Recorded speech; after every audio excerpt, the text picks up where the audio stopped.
I am super excited to say that the only reason I am able to even come out with this episode is the sponsor of today's episode. So, if you haven't heard about Anchor, it is one of the greatest things to use to make a podcast. First, it's free. Second, they have all these tools that you can use to record, edit your podcast right from your phone or your computer. I do it from my phone because it's much easier. I literally just bought one of those mics from the Apple store, plug it in, and now I just talk and it's great. Also, you can distribute the podcast wherever you want. Anchor does that for you. It can be heard on Spotify, Apple Podcasts, I think Stitcher, so many other places. And you can make money from the podcast. And yeah, you can start it right away with an advertisement like this. So make sure you download the free Anchor app or go to anchor.fm to get started. It is everything you need to make podcasts in one place. If you hear this disclaimer before the episode, it's because it was set to release a while ago. There were a lot of things that held me back, but I'm glad to be back on the right track now and producing content, hopefully at a very consistent weekly basis. So make sure you're tuning in every Wednesday to hear whatever episode of The Forensics Experience comes out. What's up, y'all? It's Dante, aka The Forensics Guy, and you are listening to The Forensics Experience, the podcast where we discuss topics in the speech and debate community with the world's most influential coaches, students, and alumni in the activity. And today I am so honored to be sitting with the Adam Jacobi. I mean, just an honor to be sitting with him. I mean, this man is literally the LeBron James of speech and debate, killing it and crushing it. I'm honored to be sitting here. But I know there's probably like one person who's listening that doesn't know who you are. So let's tell that one person who you are and what you do for the speech and debate community. All right, Dante. Well, thank you, first of all, for the really kind introduction. I'm Adam Jacobi, Executive Director of the Wisconsin High School Forensic Association. That's the State Activities Association in Wisconsin for speech, debate, and one-act theater. That is a full-time job. Prior to that, I worked for what is now referred to as the National Speech and Debate Association. And prior to that, I was coach at my alma mater in Milwaukee, Wisconsin, Rufus King High School. And so, yeah, I taught theater there, taught public speaking, coached forensics, and that's kind of how I got my start. Sorry. No, go ahead, please. Yeah, and I'm also recently, within the last year, a member of the board of directors of the National Speech and Debate Association. Oh, awesome! that is amazing. Yeah, so as the audience can hear, you are definitely well suited to be talking about speech and debate with us today. Everybody knows that I try to bring on different guests. I want to talk about a lot of different topics in the speech and debate community and hopefully make this podcast just a platform that, you know, can be used as a reference and an opportunity to start conversations that I don't think a lot of people are having on a scale like this. I really want this to hopefully be something that people can listen to and they can get ideas for their own leagues and their own things. And I mean, even just in the spectrum of things, I mean, there's literally like over 100 like just local leagues between states, and the fact that speech and debate is literally everywhere. I just had an episode not too long ago where I was talking about that. Like, it's crazy. I mean, I've seen advertising for positions in Morocco and in Seoul and, you know, in Shanghai, and it's crazy just to see like how amazingly speech and debate is doing right now. It's just growing at such an amazing rate, and I absolutely love it. But I want to get my magnifying glass. I want to go just a little bit outside of that scope of the world and really focus on local leagues today. That is basically going to be the largest part of our conversation today. I want to figure out how we can get more local leagues to collab. And then I got some questions actually about local leagues themselves. So had a interesting journey. Obviously you were working with Rufus King, which, you know, did a lot of local stuff. Obviously in Wisconsin, I feel like the local scene is so big and so prominent that it's amazing, and I love it. So you were doing a lot of stuff there. And then you went to the whole national thing, and now you're drawing back to that local league, that WHSFA. It's really just Wisconsin focused, and that's amazing. And I'm curious to ask you, um, basically, I want to talk about the categories between leagues. Mm-hmm. There's obviously a lot of different categories between leagues in general. I mean, I know the WFCA. I think they have like over 20 categories, and then you have some leagues, literally in other states, where they just have just a couple and they follow what the NSDA does. Yeah. How important do you think it is for all of us as local and state leagues to be on one accord with the categories that we do? Well, in my experience, Dante, the people who are involved in the activity as adults, the coaches, the administrators, the decision makers, um, in any kind of performing arts style of activity, you have a lot of people with very big personalities, Yeah. and we all think we kind of know what's best. And then when you add debate into the mix and people who know how to argue for what they believe in, it just creates like an atmosphere where uh, people just kind of want what they really like. And so it creates a little bit of a complication, but I'll describe a little bit briefly about my own journey. I mean, I grew up in Milwaukee, in the Milwaukee Public Schools, uh, just as you did. And Yes. that we were really lucky to have a school district itself that really supported the activity, that supported its schools being involved in a multitude of leagues. And so, I discovered over time as I got involved in each and every one of them that there were a lot of similarities. And as I True. evolved my own coaching style, I realized where the common denominators were, how I could coach my students to adapt what they were doing for different leagues and make sure that they were playing the particular game they were needing to play on any given weekend for that particular contest. And I Yeah. think my students really learned to be flexible, to be dynamic, and to adapt, which I think is a great skill. I think, obviously, would it be convenient if things were simpler and boiled down to a few categories that were nationally compatible? Sure. But I think the more local leagues you have, the more opportunities there are to deepen and broaden students' experience. And so, whereas a majority of states around the country, their athletic and activities association are unified as one organization and they run everything. Yeah. There are a select number of states, particularly in the upper Midwest, where independent associations kind of call the shots and they run everything. And in Wisconsin in particular, we have the staffed state office association that I run. But then, as you know, we have the volunteer run coach associations that Yes. offer even more opportunities.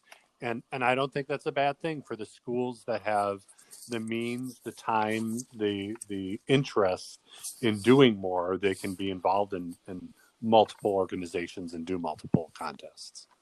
Very true. I think that's an amazing answer.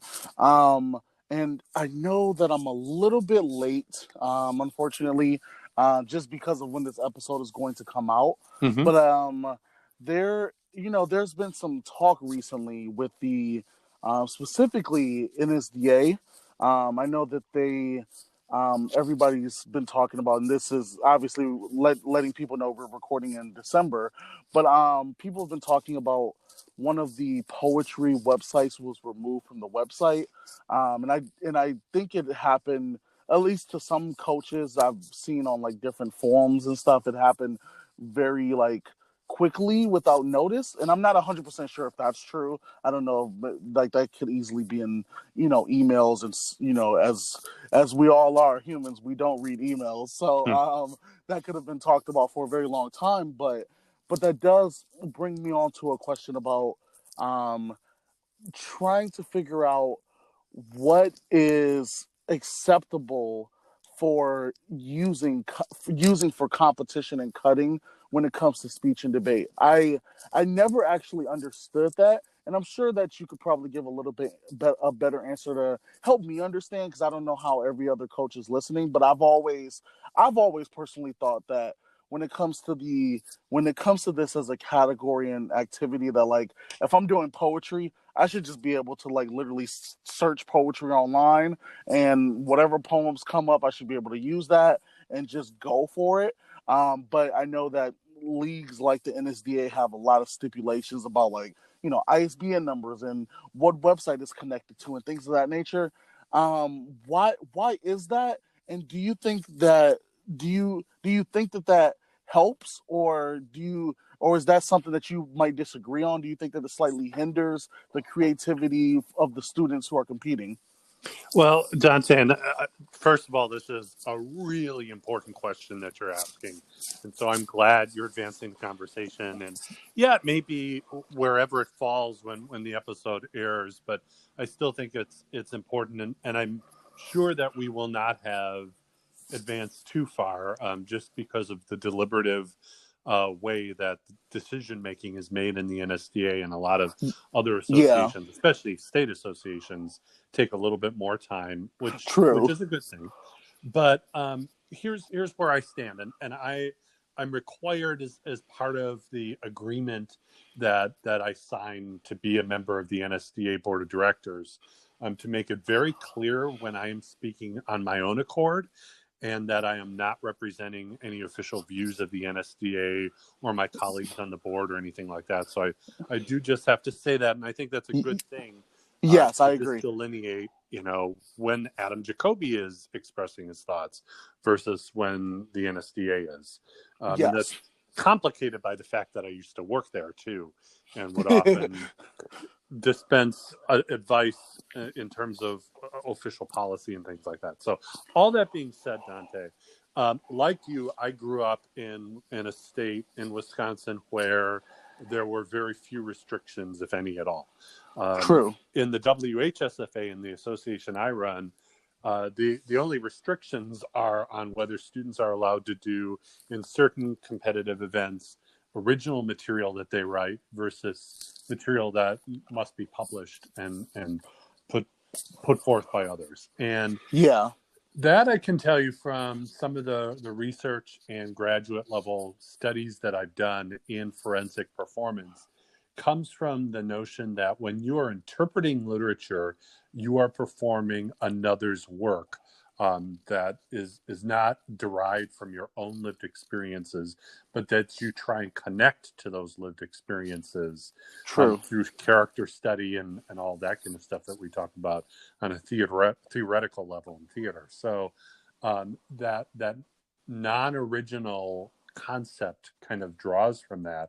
And I think to some extent from what I've read and from what I've talked to longtime coaches like Don Crabtree about, is that a lot of those publication rules derive from that, as well as the notion that when we are creating an interscholastic contest that is bringing people together from a variety of different walks of life, we want to make sure that they're on a level playing field, have equal access to the material that's out there, so that they're not having material that is being secretly derived or put together for them, or that there's some accountability. But so that's some of the background that I'm aware of. But I'll also share with you that when I was at the NSDA's first ever equity and inclusion workshop this summer at Colorado College, Okay.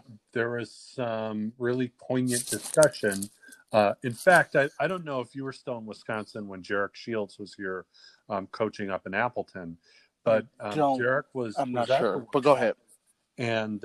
and he observed that a lot of the literature that's out there in traditional published in print format tends to be white Eurocentric, more what we would consider traditional literature, and a lot of literature that's representing voices from marginalized populations is more accessible via newer forms of media, because those newer forms are more democratized, are more True. accessible to people. And so that equity issue is going to drive conversation toward rethinking how we approach literature. I think, in my humble opinion, I don't know what the NSDA's ad hoc committee for interpretation is going to do with that, but I do know that some of the people on that committee represent diverse voices that are going to ask some of those pointed questions and try and figure out how that can be opened up to a greater extent. So that's awesome. I am very glad to hear that, especially knowing I know that this obviously takes time, and when you're as large of an organization as even like some of the local and state leagues that literally deal with hundreds and hundreds of kids that come in and out, every single Saturday or Friday or whatever day you compete, it takes a lot to try to figure out how you can make the rules perfectly balanced and perfectly equitable for all. So, yeah, I love the answer, and that definitely I think gives a lot of hope in terms of trying to figure out how we can make this honestly the best activity for all. I think that's the best way to say it. And yeah, speaking of, oh, go ahead. Sorry, go ahead. yeah. There's just one other thing I wanted to add, because I think it's important for other coaches out there just to be aware of it, and that's that Yes. the NFHS, the National Federation of High School Associations, which we actually haven't talked about yet, it's a federation of state associations like the WHSFA, or for you out in California, the CHASA. Yeah. And a lot of these state associations, as well as athletic associations, work together to figure out best practices and ways to help out one another. And one effort that the NFHS has been doing, because it also deals with interscholastic music like solo and ensemble, is copyright law. And that's a big issue that the True. speech and debate world or community has been able to kind of fly under the radar. But because of, I guess, what I would call particularly pernicious, opportunistic, entrepreneurial, third party businesses that have kind of started up in the last couple of years, they are actively going after high profile schools in these kinds of interscholastic activities and dinging them on copyright violation. And one of the biggest urban legends, if you will, in speech and debate is this idea of fair use as it applies to classroom application of literature and copyright thereof. And there's a misnomer out there among coaches that, well, they're doing a short enough cutting, or they're doing it's for classroom educational purposes, so that Yeah. they do not have to write for permissions and things like that.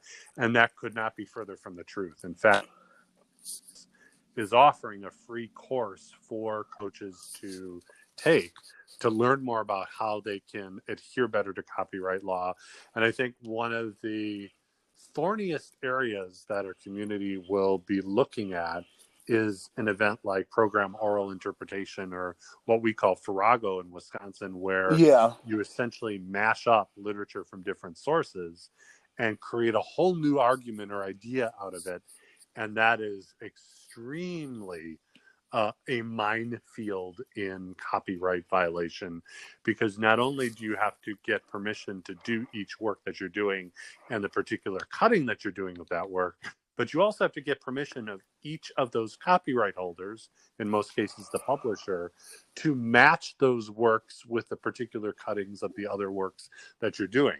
Now you can imagine what an Wow. administrative bureaucratic nightmare that could be for coaches, because we're talking about educators who already have full plates and few resources at their disposal, and now you're Very going to true. be asking them to do a whole lot of extra paperwork. So the good news is the NFHS is actively working with their legal experts on how Okay. to address this, as well as with publishing houses, and trying to figure out, is there kind of a standardized form that they can help create for schools to go and pursue permissions for performance of these kinds of works, and B, can they lobby Congress just for interscholastic purposes to create an exception to copyright law to make allowances for this kind of performance of what students are doing? You have no idea how glad I am that you mentioned this, because one, I am so sure that any coach listening right now is like, whoa, I did not know that, because this is a great resource. Um, and it's definitely for me, because whenever I looked at I think I'm very confident I had a conversation not too long ago, and a student mentioned something very similar to this. And my answer was like, no, like you don't have to worry about that, because it's educational and we're not making money off of speech and debate, like in terms of like for-profit stuff. So it's just, Right. you could just present in your classroom and do a 9-minute, presentation of Beowulf or whatever, Yeah. So, wow. So that's going to bring up a lot of questions in the future. I'm interested to, Yeah. And the man. misnomer comes from the fact that the difference is classroom usage versus interscholastic usage. So once Okay. you step out from beyond the traditional school day of, 8 a.m. to like 4 p.m., when you're within your regular curricular day and you're doing something interscholastically where there is a public listening audience of people who are not enrolled in the same school that you're in, that's where you create more of a public space as opposed to the classroom that you're actually enrolled in a class for. Got it. That makes a lot of sense. Yeah. Wow. That is the perfect moment for all of the listeners to kind of take a breather. If you're a Yeah. student, you're probably thinking about how you're going to navigate, and same thing for coaches. So I will say I hope everyone's enjoying listening so far. I think that we're going to just take a quick break. We're going to hear a word from our sponsors. If you want to join in the conversation, obviously you know what to do. Feel free to leave a comment down below, either on my, like iTunes, wherever podcasts are being heard, or feel free to DM me on my Instagram or TikTok. I respond there, so we can have whatever conversation you want to have. So stay tuned, everybody. We'll be right back. And we're back. I'm so glad to be back. Hope you enjoyed my random advertisement. It probably was just me asking for, more followers or something like that. But we are moving on. We've been talking about a lot of great stuff, from literal copyright violations and speech and debate to like getting more local leagues to like potentially collab, and looking at just like how speech and debate navigates in this 2019, then when you're listening 2020 world that we are in. But I want to switch the conversation just a little bit, still kind of on topic, but I want to. There was something you said before the break that kind of made me think about judging, and I'm very interested in the topic of judges. For those, I guess, at the time of releasing on this episode, I will have already released my speech and debate league that's coming out January 1st. It's an online speech and debate league for students who want to do speech and interpret, but do it in an online platform. So very simple. All you have to do is sign up, and then you can actually just do your piece in front of a camera, and it records you. And then I have trained judges judge you and give you accolades and feedback and everything you need to know about how well you're doing with your speech and debate piece. And I'm looking at running some tournaments and stuff like that.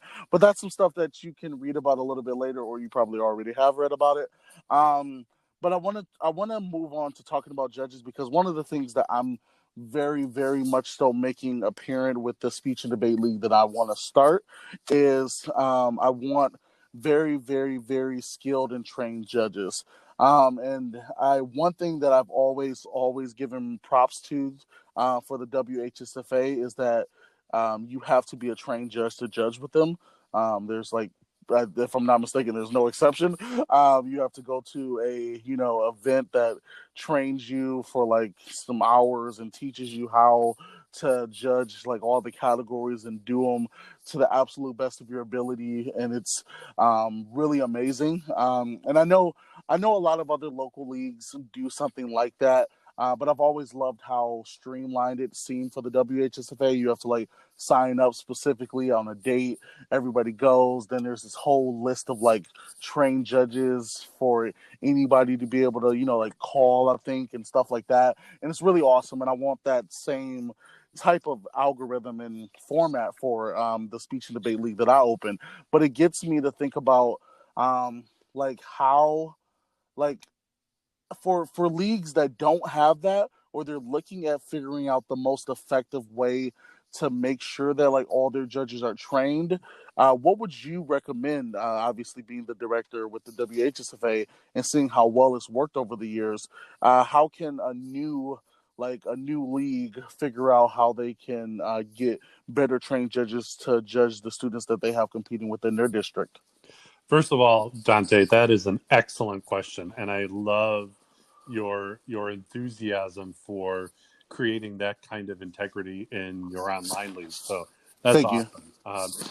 Just for some background, because you and I have lived that Yes. adjudication, and we use the term adjudicator in our association instead of judge because of the negative connotation that the word judge holds. Although I True. will readily admit that even our state board members will use the word judge in casual conversation because it's just so common. But it was started in the early 1990s because of frustration with the subjectivity of judging or adjudication of students, and I believe some inspiration was taken from what has already been done in music.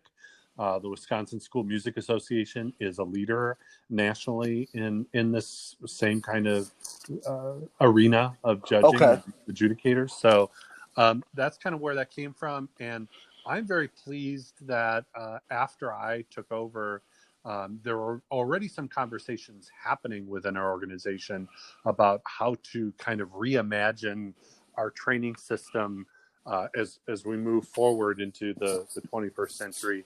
And Yeah. so now there's an online course that everyone does.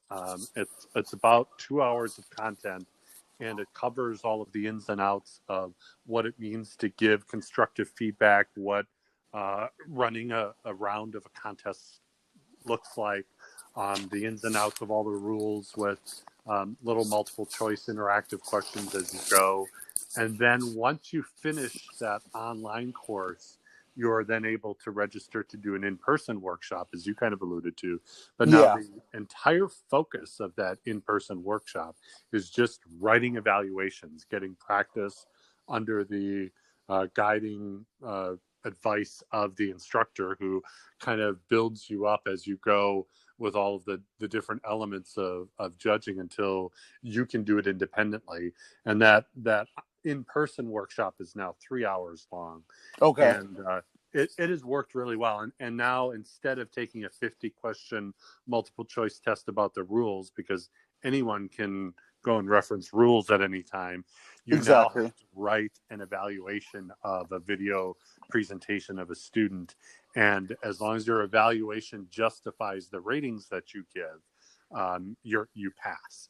And so that's kind of how that works. And then there's a renewal process where you go online, and it's entirely online, and you just watch kind of a refresher lesson that's about 15 to 20 minutes long, and then you just go and write another evaluation of a student, and then that's assessed, and that renews your certification for adjudicating.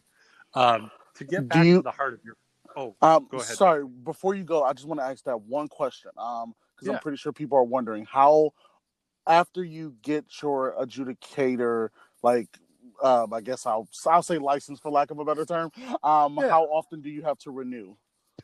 Oh, you right now our protocol is to renew every 3 years, Okay. and that was put into place just because there's natural changes in rules and things like that, and so we just wanted to kind of make sure people were staying current. We may be revising that. We're constantly tweaking things a little bit, Okay. but yeah, the core idea of what we're doing, the core philosophy or pedagogy underlying it, is really just to get people to be constructive in their criticism, so that they are pointing out they need to improve upon, but also reinforce what they're doing well, but not to be unduly harsh, and because that can just destroy the student's confidence. And True. there's been a research done about the impact of this activity on students, and it points to building confidence more than anything else, and all the other C's of 21st century skills. So, it's important, the role that the judge has in terms of reinforcing that. So another fairly new, amazing resource. And it sounds like I'm cheerleading for the NFHS tonight, but it really is the National Federation of State High School Associations has a free course in adjudicator training. And right now they just have an overall introduction to adjudicating speech and debate activities. But it is Oh, a really solid introduction. It's entirely online. It has a lot of similar elements to what WHSFA is doing. So that might be something you're able to utilize for your own endeavor with your online league, yeah. uh, because it's also online. And they also have a way, I believe, that you can produce a list of certified individuals who've gone through their program. And did I mention it's free? I mean, this is That's the so thing that amazing. yeah, the NFHS is traditionally mostly an athletic organization, but they have dedicated tremendous resources toward building up what they call their performing arts or academic activities. And so they're in offering these things for free. They're making sure that our community is getting as much as it can to continue to build itself up and reach more students, which is amazing. Oh, and I would be remiss if I didn't mention that that is in partnership with the National Speech and Debate Association, and they're Okay. also developing something for theater in partnership with the Educational Theater Association, or what a lot of us know as thespians. So, Yes. Awesome. That is amazing. I really, really, really, really hope a lot of people who are listening are getting some very great value out of this, because these are some nuggets you should all be taking notes on, which is amazing. Um, Another question that I kind of want to move on to as we talk about judging is, now that we've kind of looked at, how to get the best judges, I want to talk about what is the best judging system, in specific, like, I know that so many organizations have so many different ways they judge. They have a lot of different questions and stuff like that. Some use like numbers, like, I mean, I know in the MLFA in Wisconsin, the middle school league, I think they changed it now. It's out of 75 points and stuff like that. You have to have a certain amount of points to like qualify, which is awesome. And then you have some leagues who are just like, there's no points. You just, do your thing, and we just like write comments, and then we just judge for ourselves who's the best. What do you think is honestly the ultimate system? Like, what is truly going to give the best feedback, as well as be the best when it comes to like, I guess, fairly giving students accolades based on their performance? well, Dante, you've hit the nail on the head of what's probably the most contentious issue as you move from league to league, state to state, region to region, and Yeah. that's not even just the rules of the events or which events that people choose to do, but how they choose to implement them. And on a macro level, the NSDA right now is trying to figure out, as an organization, what the future of even their events looks like, in terms of how many rounds offer, the fairest arbiter of who should go on to nationals at the district level, and all Yeah. that kind of stuff. So this is a question that I have personally, again, Adam Jacobi as an administrator, have Yes. been seeking the answer to. Um, and it's been kind of my own quest through my life, and I've consulted with some mathematicians because I've wanted to know, is there some kind of golden equation that provides the best arbiter of quality in the activity. And what I've come to realize of late is that it really boils down to what people in a particular micro level community are comfortable with, Okay. what makes sense to them, and what their ultimate aim of that particular contest is. So, as you well know, in the WHSFA, we do not believe in comparative head-to-head Yes. ranking of students. We use a merit-based rating system, and as long as you reach a particular threshold in the WHSFA, you get to move on to the next level. That is fairly rare. In fact, it's extremely rare as we look at other parts of the country. Yeah. But there are varying shades of comparative ranking, where in some cases it's the amount of competitiveness between schools or entries is kind of downplayed, Okay. so that it's not as high stakes as it is in other areas. There's even examples, like I know when my husband coached in Texas, they had these swing tournaments where they would have a tournament on a Friday evening and then start all over again on a Saturday morning after going till about midnight on that Friday evening. And they would literally have like one prelim round, and then they immediately break to an elim, and then maybe break to a second elim. So, Wow. I mean, very what we would call a bloodbath competitively, Yeah. because they just had to get so many meets in order to qualify students to state in that TFA, or Texas Forensic Association system. So they hatch these kinds of things whereas and that happens at the collegiate level too. And I think that having more prelim rounds, personally, mathematically gives less, when you have something that's so subjective already, gives a better opportunity to draw upon more data as an arbiter for quality and success.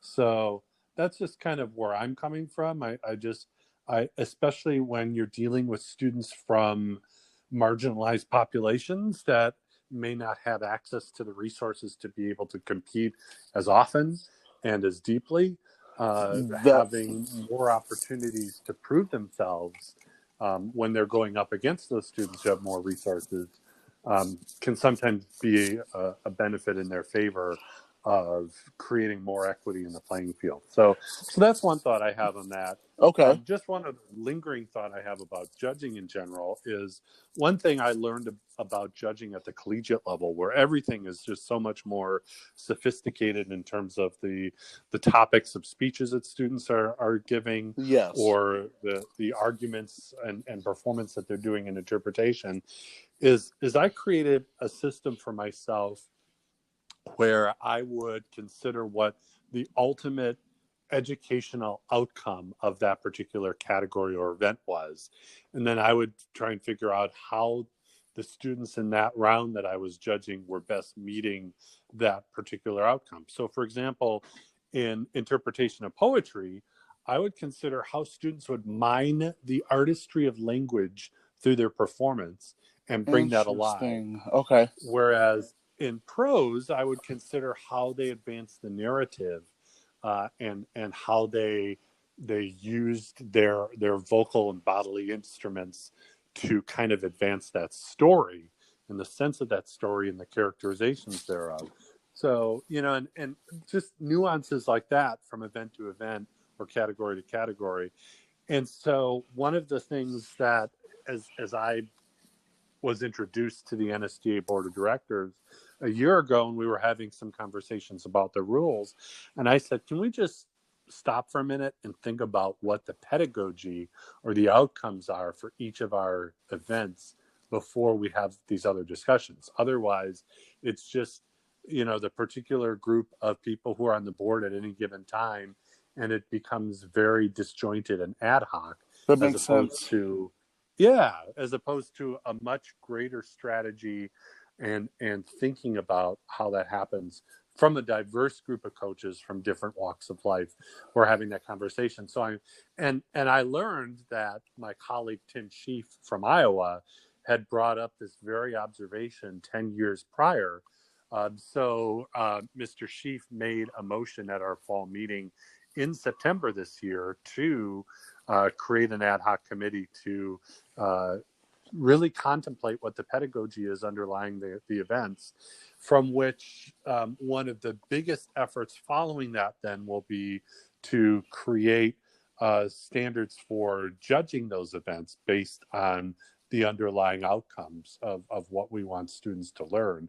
Because I think you have to have that first process in place foundationally before you figure out how you want folks judging it and what advice you're going to give those judges. Are we going to eliminate subjectivity? No.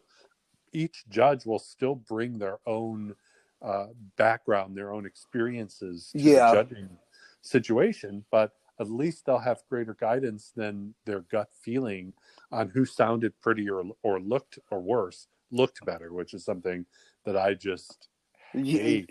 Yeah. It's yeah, it's such a fine line with all of those, like the whole idea of trying to figure out, you know, like who really is the best. And I think that that's why so many judges are like, well, who looked the best, or and who looked this way. And I had a recent conversation with someone about the I think one of the categories that is slightly, I guess I'll say, upsetting me is original oratory, because Mm-hmm. there's so many ways to speak well that doesn't include the very, I guess, stat quo way of being successful in original oratory.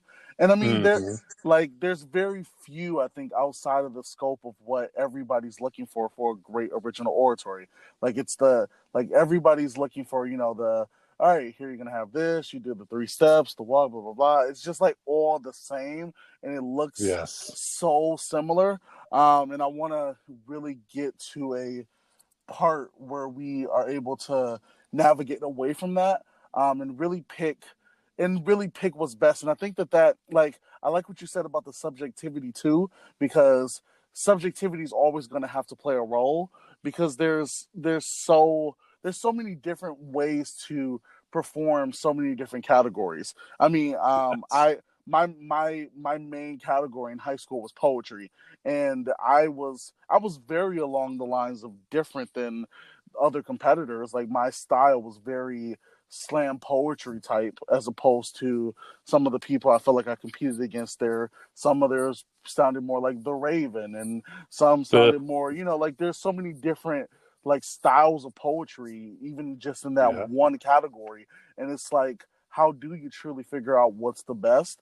And you can't you really can't just go off of what looks prettier, because there's so many ways to look. And I don't know, we definitely gotta figure that out. But I love what you said about finding the like just figuring out the pedagogy first. It's like the base layer, because Yeah. if you don't know like if I don't truly know what makes if I don't know the ingredients of a taco, I can't like tell you how a good taco is supposed to taste. Did I say that right? Yeah, I think that sounded Yeah. right. If it didn't, well. But yeah, Well, something like that. and quite frankly, Dante, you talked about innovating. How can you decide what kind of exciting new jazzy ingredient to add to a taco to make it your own if that foundation hasn't been laid, and that's not clear to you. And I That's a good point. and again, returning to my brief experience with coaching at the collegiate level at Ripon College, I became very disillusioned very quickly about how even more magnified the formulaic and mechanical styles of their content and organization and of presentation. And I just felt like, especially in intercollegiate forensics, that the the the the schools, the institutions that were participating were churning out automatons who were just copying the same style of what everybody else was doing, True. and there was very little innovation, and it was also unnatural. Like, it's not what we teach Yeah. students to do in collegiate public speaking courses for the worlds of business or entertainment or anything like that. It was very specific stylistically to intercollegiate speech, and it's like we're losing our focus on what the employability skill is, or how we're advancing this particular craft, which is something that higher ed should be doing. And again, I think my colleagues at the higher ed level are doing great things and working hard with young people, and they're going on to be amazing people in our society. But still, from an educational standpoint, I do wince a little bit Yeah. at what's happening at that level. That makes a lot of sense. I think, like, just the funniest thing when you said the, like, employability, like, I'm just really imagining imagining someone giving a business presentation, but they're using the same mechanics that they were taught in, like, their one category. It just would be so funny just to see them do it, because it just doesn't look natural at all. Right. So, at least sometimes, but yeah, I think, oh man, this is definitely like my favorite episode right now, because I'm just so happy, obviously, to have basically LeBron James on, and just to, like, talk about all of these great things has been really amazing. But I know you all are like, can we just talk for like a couple more hours? But at some point, episodes have to end. And I think that was a great closer, with all the things that I really wanted to talk about. So I really hope that this provided a lot of value to you listeners out there. So once again, thank you to Mr. Jacobi, Adam Jacobi, for coming on and sharing his insight on speech and debate, and how it's going to really impact the future, and how it's currently changing the present as well. But yeah, if you are listening, please make sure you go to iTunes, give this 5 stars. It needs it.